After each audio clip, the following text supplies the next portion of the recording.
What is up, Cubes fam? Cubes on the back with you. And welcome back to the channel. So, as promised in the last episode, let's talk about time, everybody. Now, the quick disclaimer here being that what I'm about to talk about for the vast majority is theory.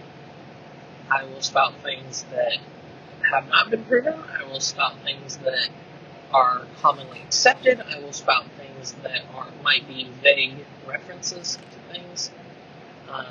This is one of those things where it's suspend disbelief and just let the information flow.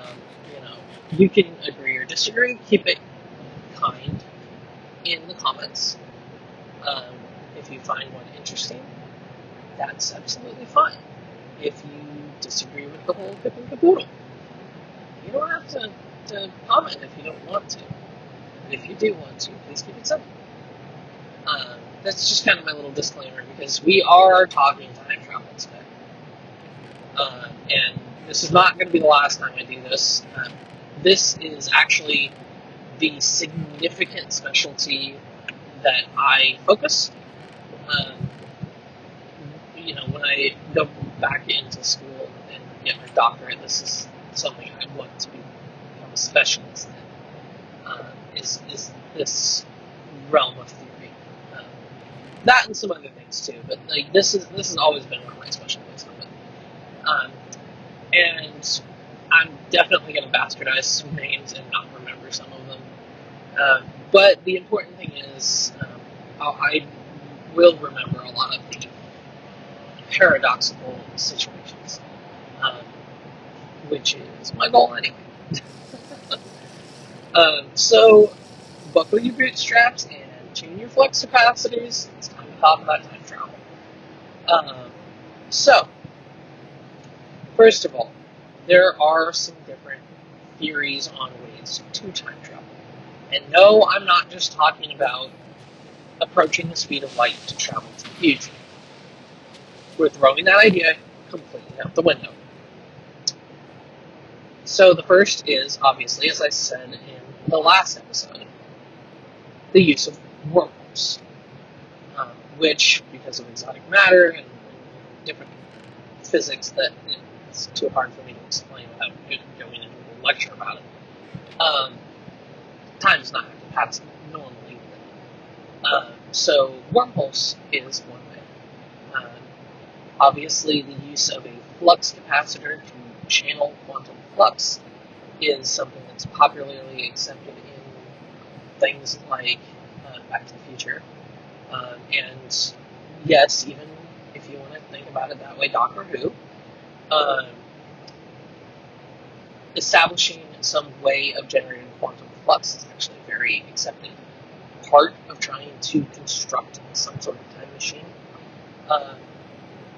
How it's generated is different for all sorts of them.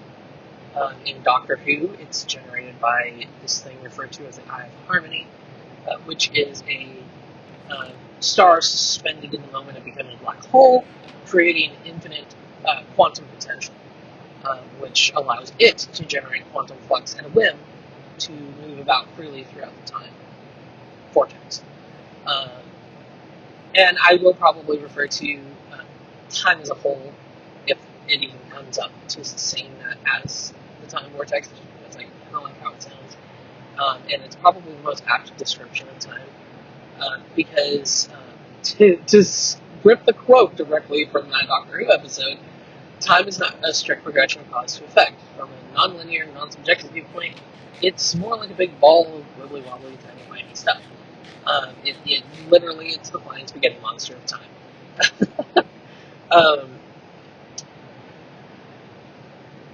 Time doesn't have to be linear. A lot of people are like, okay, well, what if let's jump into a paradox. Let's do the grandfather paradox, which is a very popular one. What if I go back and kill my grandfather? And that way I'm never born. But if I was never born, did my grandfather really die? And the complicated yet simple answer is yes and no. You create a time remnant, a splinter timeline, which, depending on the complexity of it, may be able to stand on its own or may not be able to stand up to existing for very long. The version of you that went back in time to kill your grandfather will continue to exist for a certain amount of time. However, the paradox usually would tear you apart in the end. When you finally reach a point where it caught up with you, you would get to a point where you would just cease to exist, and then you never would have gone back to do it, and then you would have existed, and then you wouldn't have gone back to do it, and then you would have gone back to do it until either the timeline sorted out you not going back to do it, or erased you from the timeline to preserve its own existence. The more complex a space-time nexus, the more likely it is for that splinter timeline to retain its real time and be able to withstand a paradox. So, for instance, using Doctor Who, for example, with the Doctor being an example of an extremely complex temporal nexus. He's all over the time vortex, he's all over everywhere, it's a state that would be complex enough to be where the Doctor could experience paradoxical, unreal time, where, say, he had a grandfather paradox, or say, for a little while, somebody changed it to where Germany won in World War II, or something like that. But would be able to change things back and not be affected by the paradox, and be able to retain and have experienced that unreal time. Also sometimes referred to as blue belt time, when it's in shift, it's in flux. But something just very simple, like somebody who just has gone back in time and done the one thing, would not have enough built up temporal energy to retain that splinter. There's also some other theories that jump off of this. Obviously, there's the example of the multiverse, where for every decision, there is a different universe, which is, strictly speaking, not a false statement, but timelines are not the same as new universes. Those different universes exist in parallel with our own because of quantum potential. But the quantum potential of something can be changed. So if you were to find a way to go back and change history, your timeline would be changed. Now, if you were jumping back and forth, doing adjustments in history, you may be able to retain a lot more of your real time that you experienced before the change. So that might fully survive. However, the timeline that everybody else experienced would be different. So, say if I were to go back and change 9/11, but I had jumped around and made other adjustments so that I had that built-up energy and could retain that real time, but then made it so 9/11 had never happened, I would be changing the timeline of everyone who was affected by it, which is like the world. And the course that history would have taken would become different. I was actually listening to a book that talked about this. It's called The 7 Rules of Time Travel. It's a really good book. I really suggest it. And that was something that they tried to do, and they realized that every time they tried to stop it, they made it worse. And that's something to keep in mind, is that you do not know how history is going to adjust if you make that kind of a change. So if you were to change a large global event like that, the ripple effects would be countless. There would be people who got caught because of it, that never would have got caught, might have gone on to do worse things, or might have turned their lives around. There's no real way to know. especially because chaos theory is very applicable to temporal mechanics. Um, the idea of the butterfly effect, uh, unrelated things causing massive impacts throughout history. Um, Also, those changes do not have to be linear because time is not linear. Somebody could change something in 2010 and there could be historic ripples in 1999. This is my strong belief in certain aspects of the Mandela effect, um, because I feel like, at the very least, some of these things, obviously, there's a certain amount to allow for false memory, but there's a significant amount of things that have rubbed me the wrong way with that. It's so much that I definitely get the feeling that those are ripple effects, some of them at least, where there is bleed through, some real time state, so that we have these conflicting histories, but that some of these things have changed. But yeah, the grandfather paradox is it's very volatile. It's really suggested, if you are going to time travel, don't do that. It's not a good idea to invite paradoxes, um, especially ones with effects on your own personal timeline.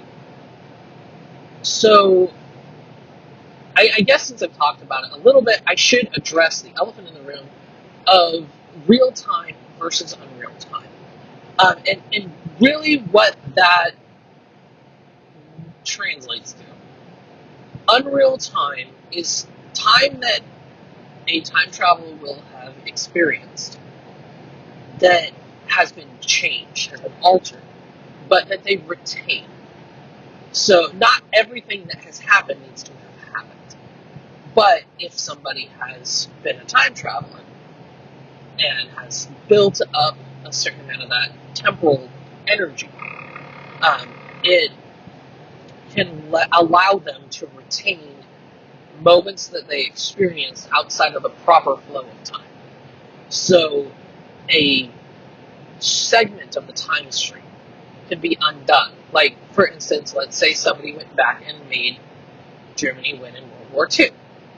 And then somebody went back to change that. Or somebody was there and experienced the change history, went back to before, and changed things back to the way they were supposed to be. They could still retain the experience they had in that aborted timeline. Bluebell time is a lot more volatile. It is like that, but it is like a massive change in history takes place. A great example of this, there's a sci-fi series written by Jodie Taylor that I very much love called The Chronicles of St. Mary's. I highly suggest it. It's sort of sci-fi, but also sort of like romance, and it's set at the end of the 21st century, and it's like a historical research facility that they time travel to do their historical research. It's really good, but they talk about Bluebell time in one of the later books. And it's a great example of it, where something had been changed, where a different person came to be like Queen of England or something, and it created a pocket bubble of time that both didn't exist and did exist, where there was this whole region that was affected, where it's like, okay, this is, nothing is the way it's supposed to be. This got bloody, this got violent, this got scary.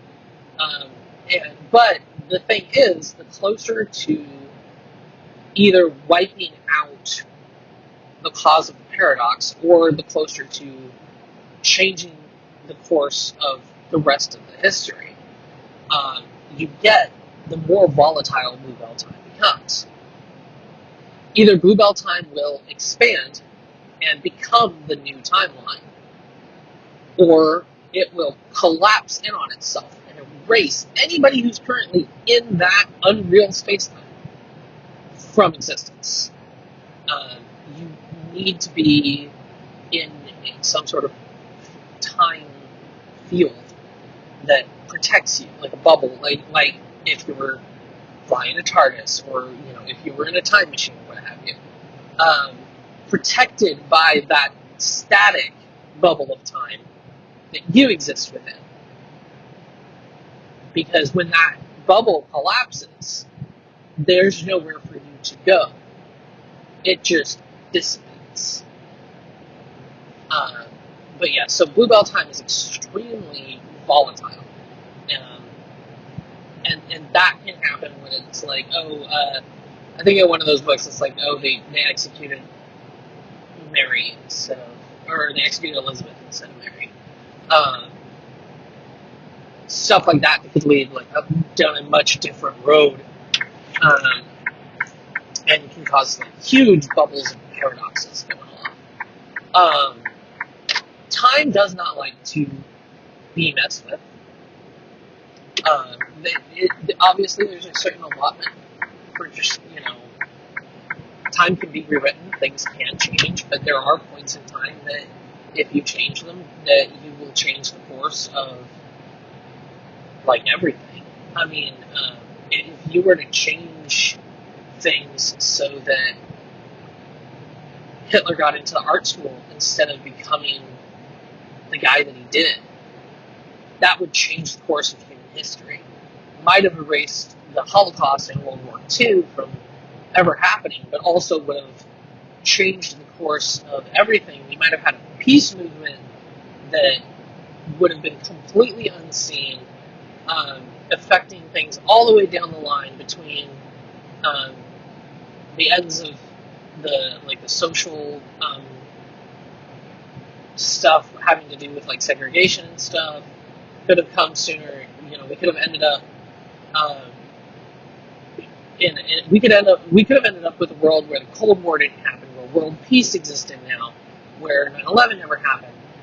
But we could have easily just as well ended up halfway through that, and then somebody got it in their head that, oh hey, the rest of the world has disarmed. Now we have the power.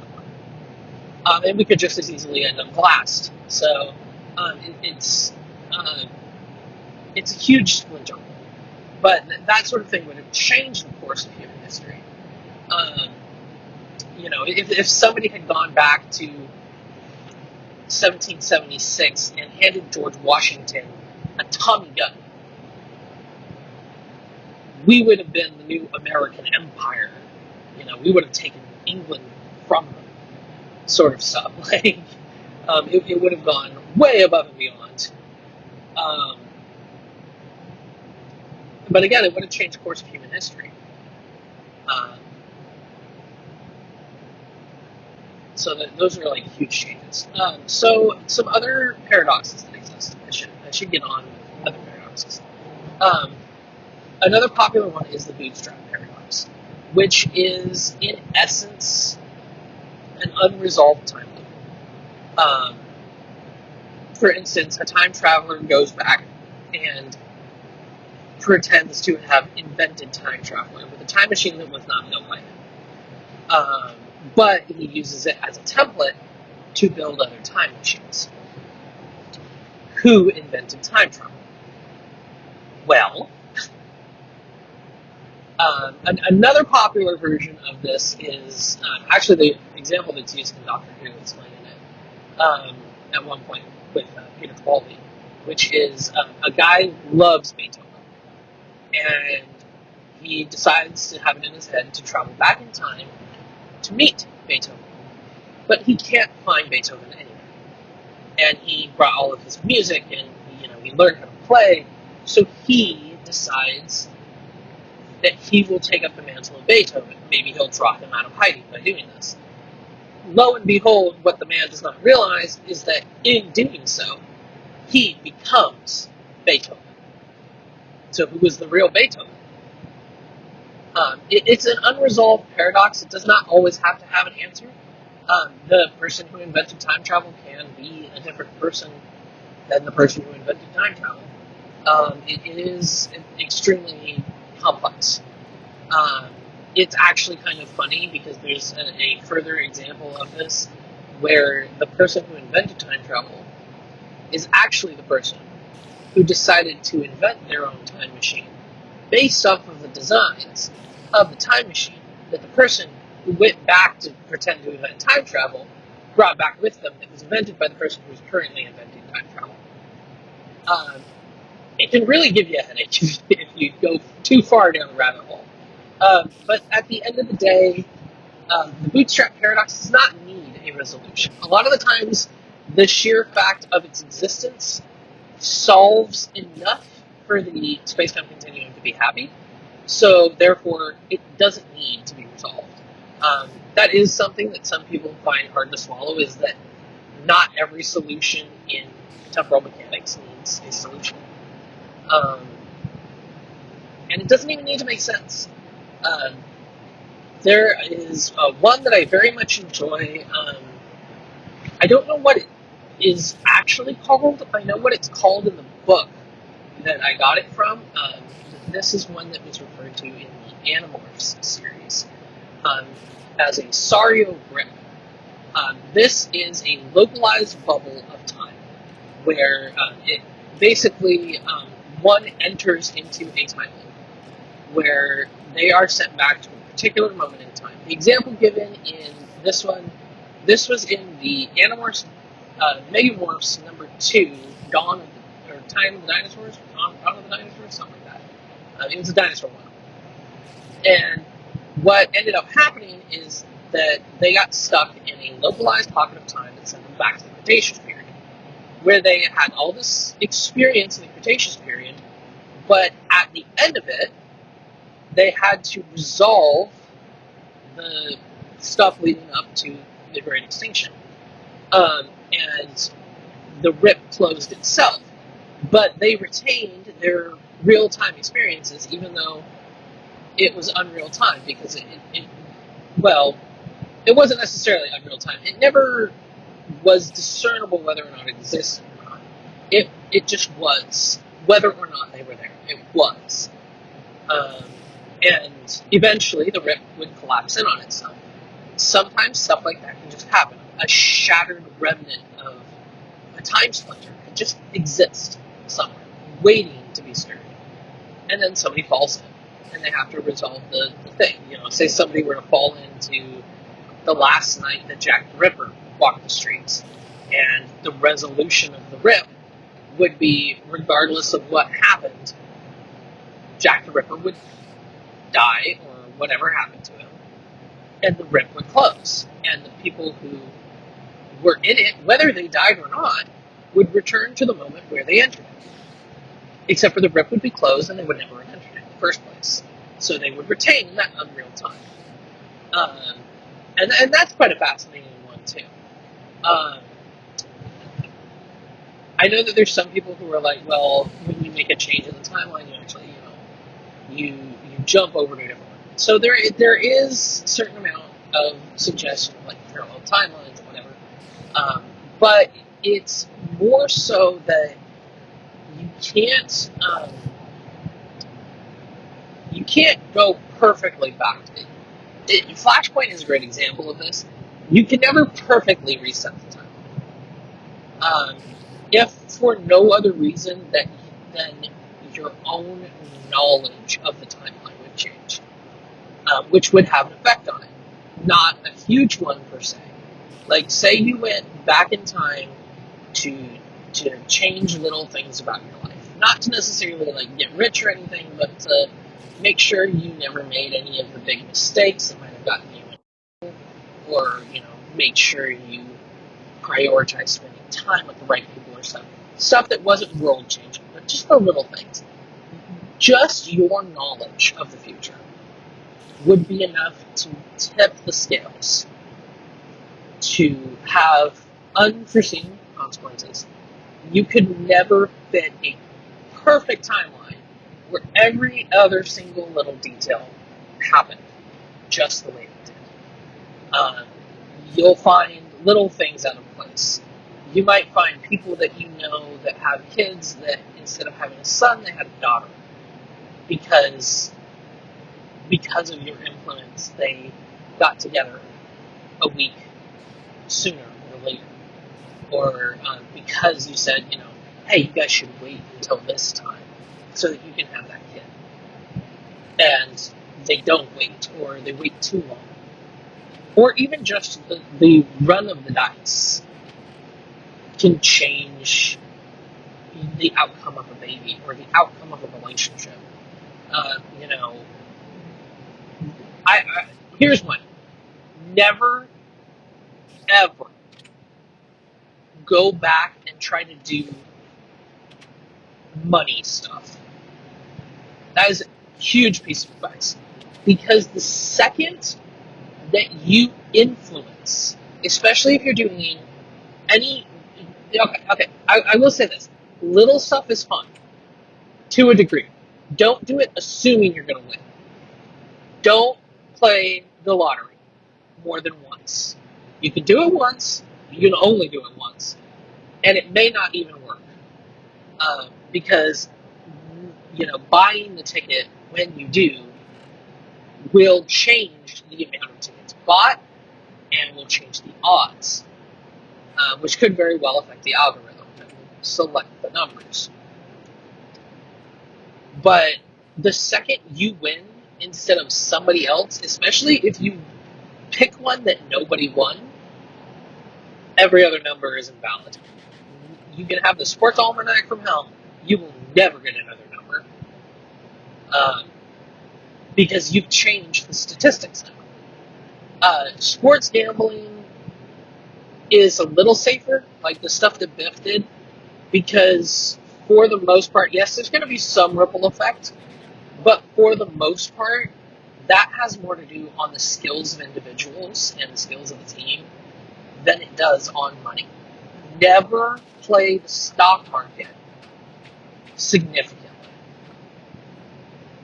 Because if you skew the numbers that you're working with, you set off a chain reaction that affects the entire stock market. So none of your estimations, if you were to influence something majorly, say you went and won the lottery and then gave a company that hadn't done well before $13 million in stock going up, you would invalidate any other information you had because you would have changed the trend. Now, doing small trends would be okay. If you were going to play the stock market in time travel, you would have to do the long haul because, and honestly, I would say more focus on the stuff that people would find popular over time. Like, look at the trends. Don't look at what company you want to succeed. Because the minute you push that, you're going to push the other stuff around. And, if you push for Yahoo to succeed instead of Google,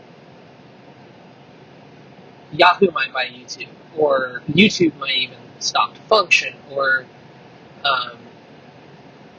Google and Apple could merge together or something like that and just throw everything out of the works. So you don't want to really push that. But yeah, I always have to say, be careful with money, with time travel, because also what a lot of people don't realize is that we print a certain amount of money every year, and our bills, at least in America, our bills are serial numbered. So if you have a bill that's too new, you could get in trouble for fraud in the past if you brought that cash back with you. If you're going to bring currency from the future into the past, make it something physical, like gold or like diamonds, because those things are things that can be sold in that time frame for more stuff. Actually, it'd be kind of a steal because you can, especially these days, get lab-grown diamonds sell them in the 90s for a pretty penny because they wouldn't know they were lab grown. But yeah, like you can't just throw dollars around. You know, people might not blink at it, especially if you're just throwing around ones and fives. But you know, and in America we have like little shadow images on some of our bills, and those change over time. I know it was a big deal when they changed the 20s a few years ago. Um, that's probably quite a few years ago now. But if you went back to the 1980s and we're spending 20s, that might be an issue. But yeah, money is so stingy, and if you affect too much how much money you have personally, you'll affect your whole families. You know, you'll affect the people around you, and that might not necessarily be a bad thing. Not all of these changes would necessarily be bad, but they would throw off the calculations for the rest of your timeline. Um, but yeah, so money stuff is sketchy. um, and there's also a bit that sucks too, because there will be people who are like, well, you know, if I could time travel, I'd go back and I'd do something like I would stop Columbine. But a lot of people don't realize the good that comes from tragedy. I'm not saying that I wouldn't be tempted to do the same thing, but I always, when I think about that specific event, I always think about the good that came from the random acts of kindness movement that was part of what happened. Um, I don't remember the young lady's name, sadly, but she posthumously became the voice of random acts of kindness. And it had such an impact on me when I learned about it in school, and had such an impact on the world in general that, you know, we might all be freeloading gun toting today if that didn't happen. And so, unfortunately, there are times where it's like, you know, would it be more humane to stop everything? Yeah, but tragedy will happen regardless. And sometimes there's good that comes out of the bad. And we have to remember that. So that's another thing that kind of sucks. It's like, you know, do you risk changing that thing and then possibly making the world much worse? Because it wouldn't have had this catalyst with it. Yeah, it's complicated.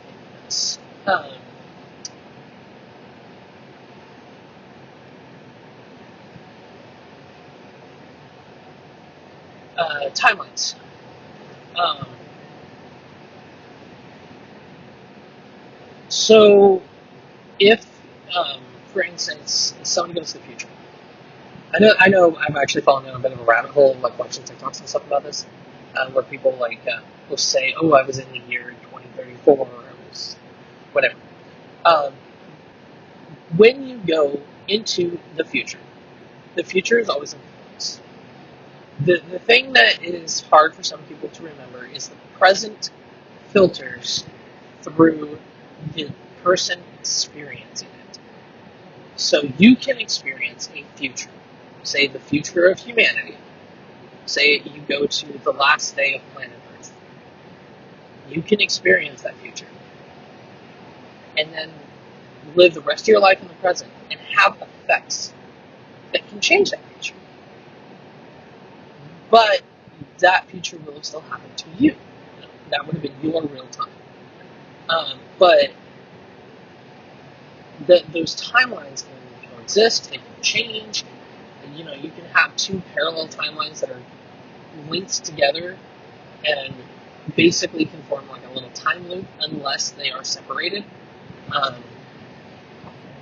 Like, for instance, say there's this group of people who discover a temporal wormhole that leads back to, say, they're in present day Earth. but it leads back to the dawn of man. And unbeknownst to anyone, that the early humans are just the modern humans gone back. But eventually, something has to happen that breaks the cycle. Either they get killed off or something, or have successfully asserted their dominance and become the tribe of modern man in the Neolithic age or whatever. Eventually, that has to resolve itself somehow.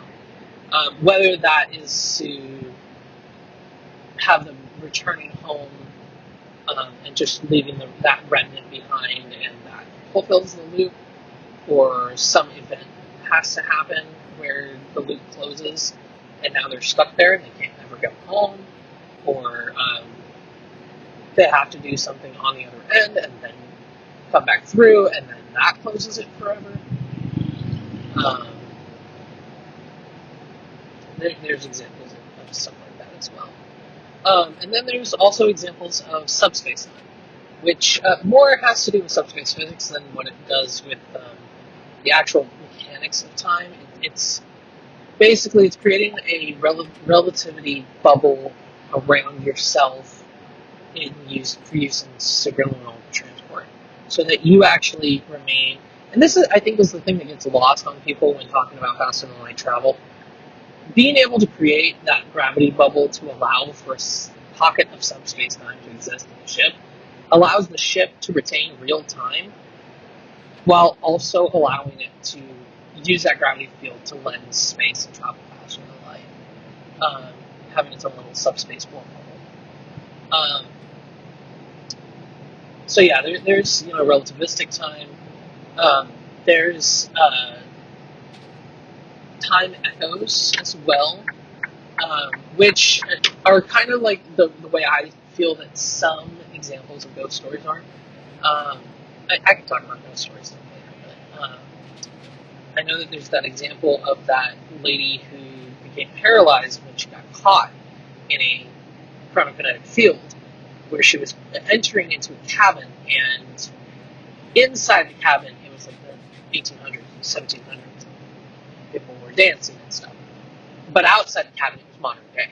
And when she pulled back, or like her friend pulled her out of the cabin, there was a chronokinetic field in the doorway that was splitting those two time frames. And when she was forcibly yanked back across the field, out into the present, the whole left side of her body, or right side of her body, whichever side went in, was paralyzed. I don't know if that was permanent or not, but that can be the shock of being in that sort of a situation, where there's an echo of a time bubble, and that can be pretty scary. There's also the example of people founding their own history, kind of like what I was talking about with the loop bit, but this is one that sticks. The idea that somebody could be literally be responsible for actually going back, and I guess this is where I should probably bring this up. This kind of feeds into the idea of predestination paradox, where the time travel that occurs was meant to happen. It does get a bit of a headache, because you go down an infinite rabbit hole before you realize at some point that there had to be a past without the future first. But the infinite complexity of a time loop makes it difficult to actually find the true story. But basically, so this is the idea. This kind of feeds into the bootstrap paradox, but this one demands resolution, which is the I am my own grandfather, basically, is the best analogy for this one. So basically, you have to go back in time in order to meet your grandmother, fall in love with your grandmother, father your parent, and eventually be your own grandparent. Or if you don't, you will cease to exist, and probably your whole family with you, or at least that part of the family, as a reflexive measure to make sure there's no tongue-tied paradox. The grandfather one is unique in that it does not have a predestined thing, or well, it is predestined. It does not have a pre-existing solution before the predestination paradox. It requires a future version of you to go back and be you. And it's just, there's no way around that one. But this can be used to, for instance, found the idea that a person with like the success of knowledge and stuff goes back and founds a civilization that then will endure and be remembered as this thing in modern day, which is the thing that they studied so that they could go back and then they could do it. And it just has to happen, otherwise the future with that person and that civilization and what have you in it ceases to exist. So if at some point in the far future humanity makes some boo-boo and is responsible for life on Earth, then it has to happen. Otherwise, it never would have happened, and the entirety of humanity would be wiped out. But yeah, so that's one where it's like it always like demands that there is something. That is not to compare to events which I refer to as concrete absolutes. These are the events that statistically happen in pretty much every timeline. These would be examples of things like big genocidal events like the Holocaust, or like Herod killing the firstborn Jews because he was worried about being usurped when Jesus was born. That kind of stuff, the sort of things that, from a sociological standpoint, you can prove nothing would have changed that. There was always going to be that possibility, except for in the timelines where neither party existed. So you would have big things like that would be different. They wouldn't require a paradox to exist, but they would be things that would be like immovable bits of time, where it's like you could try your hardest to change this thing, but changing it would be like a massive blow to the timeline. And, you know, God forbid the worst, and you actually take that step too far, change that fixed point, and as a defense mechanism, the timeline you exist in unravels to spare the rest of the vortex. And there's another thing too, parallel timelines, yes, they can exist. It's different, as I said, than parallel universes, where parallel timelines are all followed very closely to each other. Sometimes there are big differences, but for the most part they're very small. They can run side by side and sometimes interact, but for the most part, the big differences you would see in a different universe would be big enough to where it would be like, that's not going to happen in any of our time streams. But yeah, I think I probably rambled on this far longer than is necessary. But I could still go on. I'm sure I'll do another episode. But I think I should probably bring this one in. So if you guys enjoy my stuff, please make sure you hit that like button. It lets me know that you do. Please feedback in the comments. I love it. Be nice, but aside from that, constructive criticism.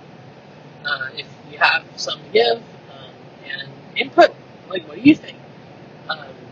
And if there's a more specific paradox or situation you want me to talk about, I'd be happy to let you guys pick my brain. I have no problem with your Verizon, all sorts of stuff. So, yeah, I will catch you guys later. Don't forget to support the channel and anything I do over on Patreon, patreon.com/XenTime, and I'll catch you guys later. Let's go check them out. I'll say, peace!